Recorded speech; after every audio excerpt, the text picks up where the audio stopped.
What's up, everybody? It's Jazz Fuzz. Oh, excuse me.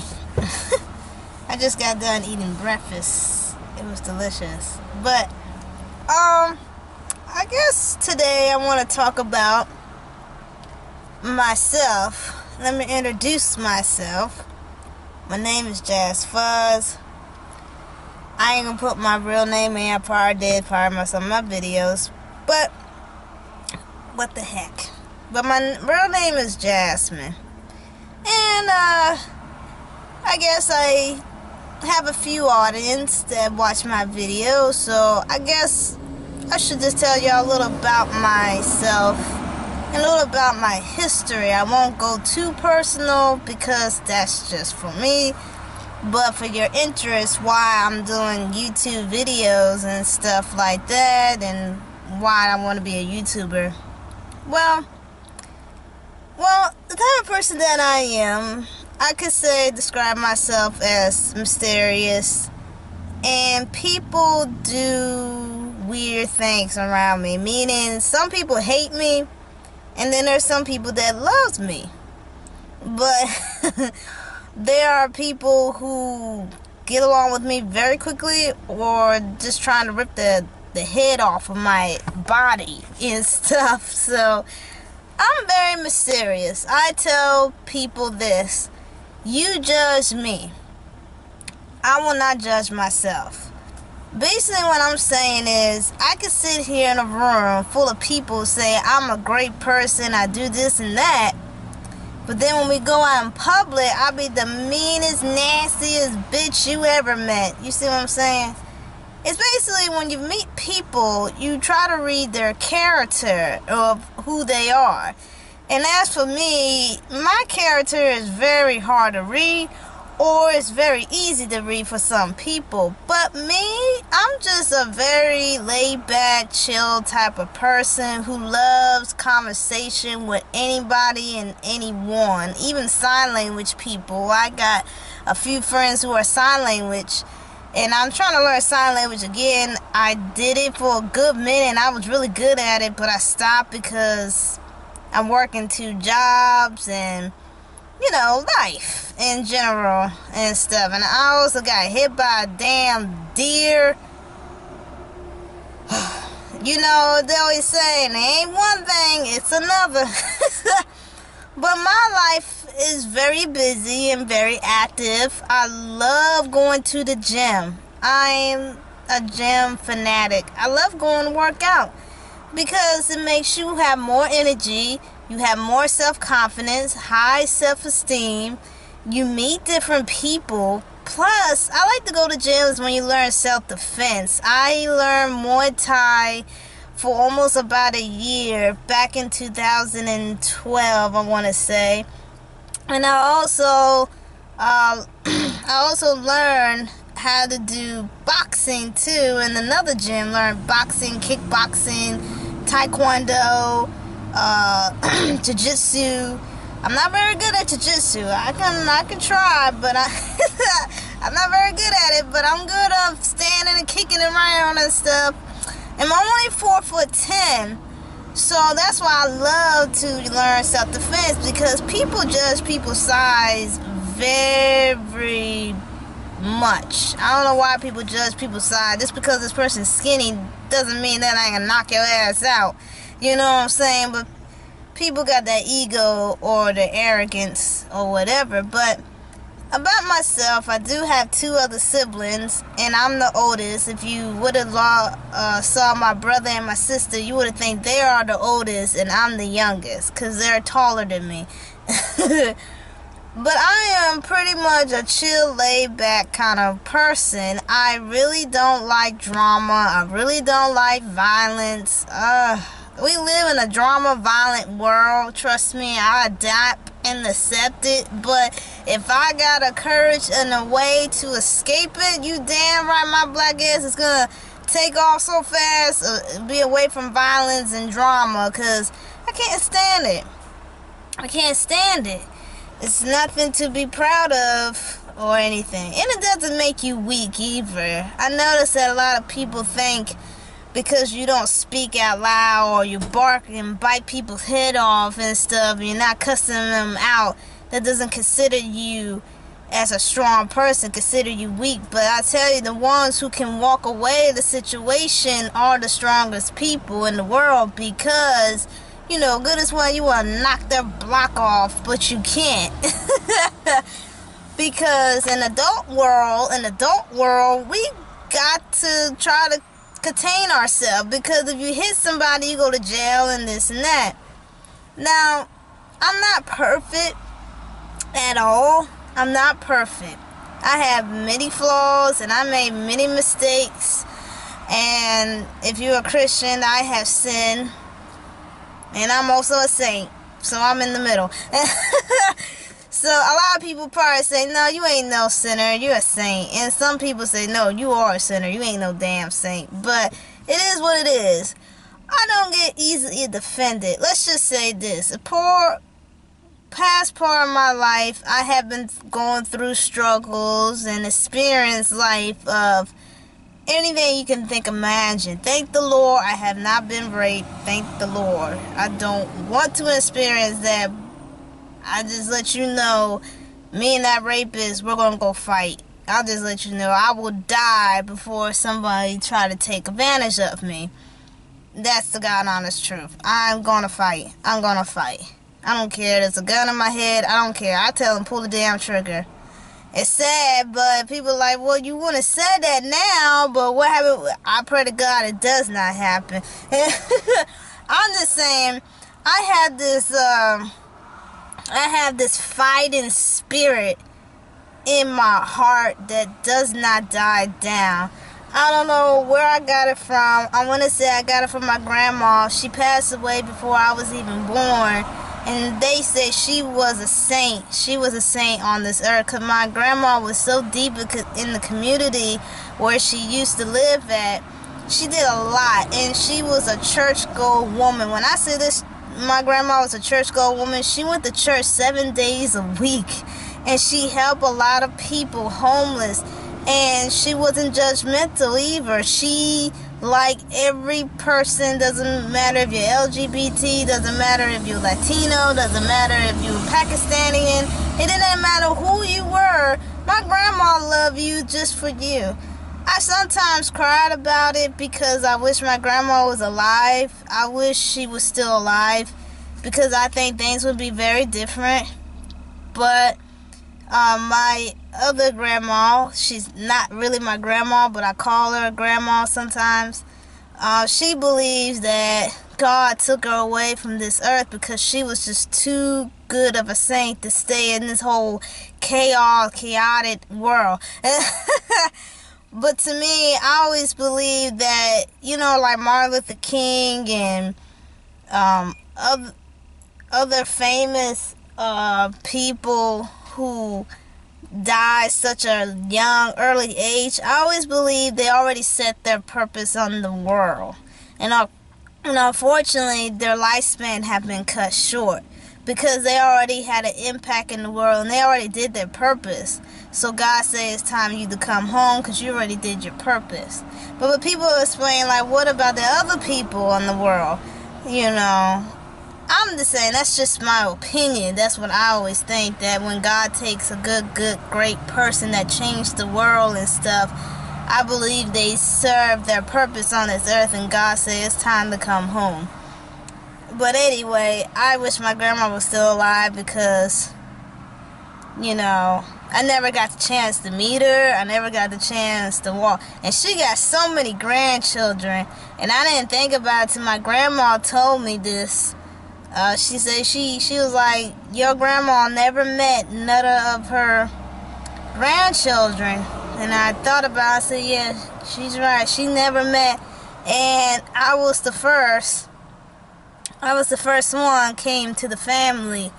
And if she would have lived just a little bit longer, she would have saw me coming to this world. But I'm pretty sure when I was born, I'm pretty sure her spirit was right there at the hospital when I was born. I'm pretty sure of it. But anyway, what I'm saying about my grandma, I think that's when I got my fire from. my fire came from my grandma. No question about it. Because some certain people look at me and say, my God, you're strong. One guy at my job, he told me, he said, you're tough. And I asked him, I said, how you know I'm tough? He said, it's in your eyes. He said, I could tell when somebody is tough. And a lot of people come up to me and say that too. But like I said, everybody have different readings. It's one thing for sure I tell people all the time. I am not perfect. I ain't never want to be damn perfect. I'd rather have flaws against flaws. I'd rather be not perfect. Because I'm not perfect. Ain't nobody on this earth is perfect. And my upbringing was a little hard, but I came out to be really pretty daggone great, if you ask me. Just a little sad story. My mother, she tried her very hardest to raise 2 kids. This is before my sister came. And I used to live in a car. I used to live in homeless shelters when I was really young. When I mentioned this to my mother, she immediately didn't want to talk about it. And that's understandable because at that time it was a really hard time. I don't remember a lot of that period, but I definitely remember we were sleeping in my mother's car sometimes. And I remember we were sleeping in homeless shelters sometimes too. So that's why I'm also very determined to be very successful and just to live a comfortable style. Because my granddad told me, he said, I'd rather not be rich, but I'd rather live comfortable. And ever since he said that, I want to be just as comfortable just like him. You know, so I understand some people's struggles when they are homeless or whatever. Because I've been there, but in a very young age, you know. But me, I like to accept everything, meaning like I like to hear people's opinions. I love to hear other people's conversation. My mom made fun of me because my mom tells me, she said, you love to sit there and just listen to people talk. I can listen to people talk if it's interesting, but if it's not interesting, I'm going to go to sleep on you. I'm sorry. If it's not interesting, I'm going to go to sleep. Because I'd rather hear something very interesting or any kind of topic. If it's something boring, I ain't going to lie, I'm going to go to sleep. I did that one time in school. I went and had a fight with this boy. He was making fun of my sister. I beat the living daylights out of him. I had to go to an anger management class. And everybody was around talking about something. And then this other boy was saying something. I'm sorry, but his story was so boring. I went...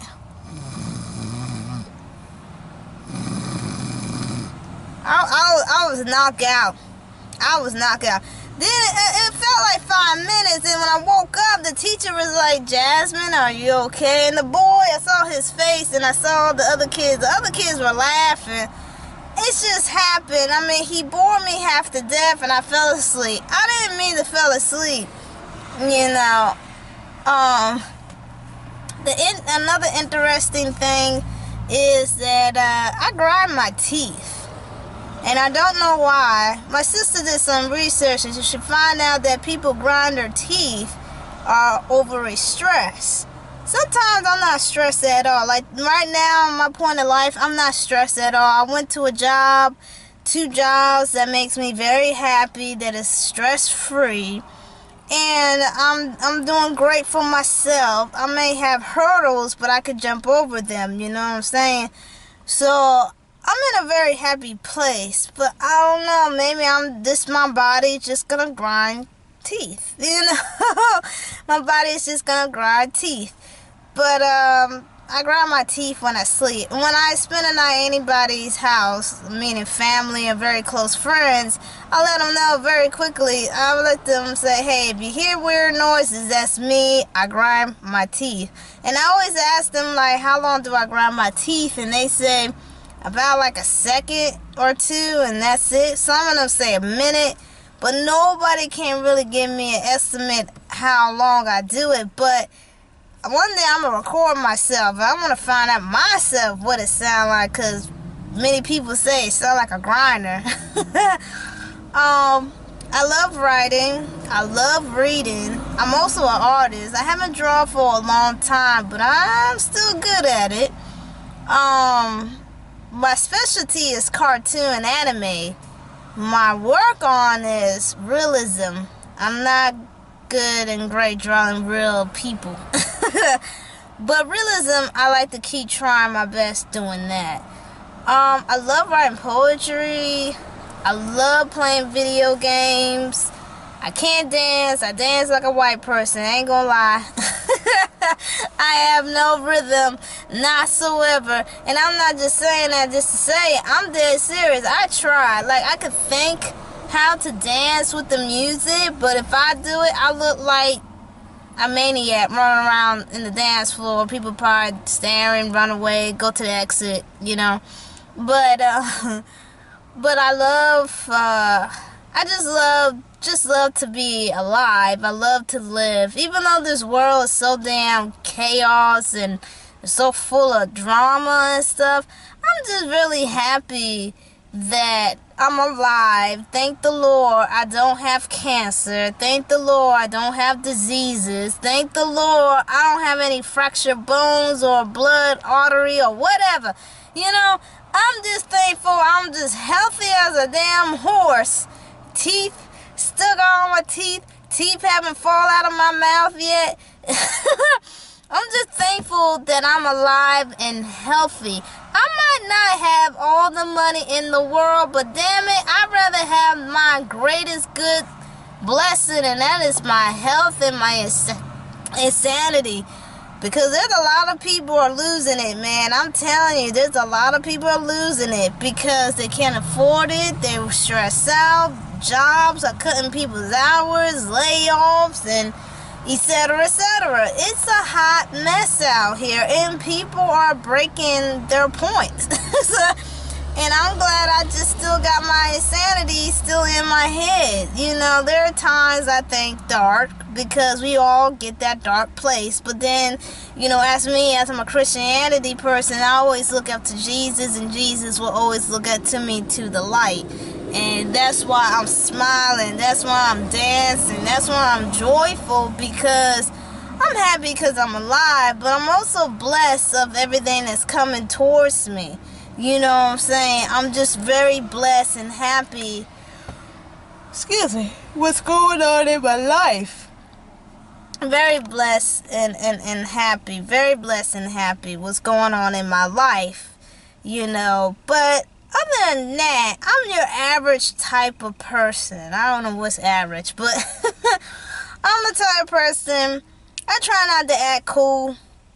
Ain't worth it. I learned very long ago when I was in school that I learned when you're in school and you're popular, the world does not give a damn if you're popular in school.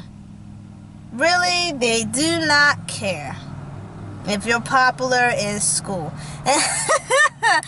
The real world don't care. What two things the real world cares about: can you work, and are you clever enough to be aware of the scheme and artists around the world? You know, are you aware of your danger and your surroundings? That's the other thing. But I never want to be popular. It's not worth it. I don't care if I'm never in a clique, because truth be told, I don't really have a clique. If I did, it'd be the most odd-looking clique ever, because it all comes from different places, different heritage, and all kinds of stuff. But I really don't have a clique. And all my friends are very positive, motivated people, and just like me, they climb the ladder. Some of them already up the ladder, some of them just the middle of the ladder, some are just beginning to climb that ladder. But we all respect each other's opinions and understand where each and one of us might be coming from. That's what I love about my friends. And then I end up calling them family, because I talk to them more than I talk to my actual family. I love my actual family a lot too, but You know, sometimes blood can get on your damn nerves. That's the God honest truth. You know. So, anyway, we're gonna do part 2.